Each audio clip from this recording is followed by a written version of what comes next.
constituents. In an effort to help balance the budget, the governor has proposed closing 220 state parks.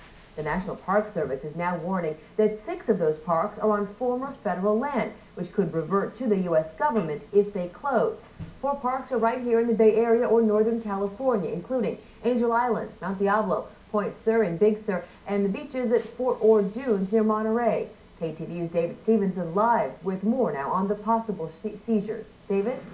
Well, Garcia, that's right. Angel Island behind me used to be federal land, and now the U.S. government is warning state leaders it may repossess that property if lawmakers close California parks to balance the budget.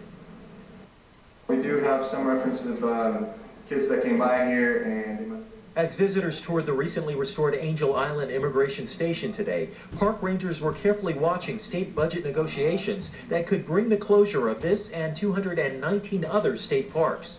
That's something we do take seriously, and at the same time, our job is to be here and to serve the public until we're told not to be here. Now, the National Park Service says California may lose millions of dollars in federal funding for parks if lawmakers close parks to help narrow a $26 billion deficit.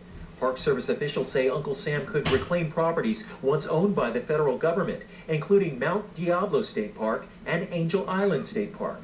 Reversion to federal government ownership is one of the last things we'd want to do. So we still want to work with the state to try to figure out alternatives to closing these parks. Angel Island Park Rangers say there are few precedents for such a takeover. National parks and state parks have historically worked very closely together on operational issues, and now from the very top levels of our department and their department, they're working on coming up with alternatives and solutions.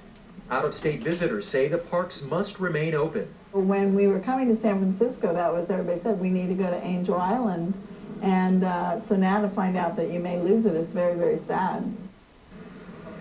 Supporters of Angel Island State Park are asking visitors to fax the governor and state representatives to help keep this park and others operating. Reporting live in Tiburon, David Stevenson, KTVU Channel 2 News.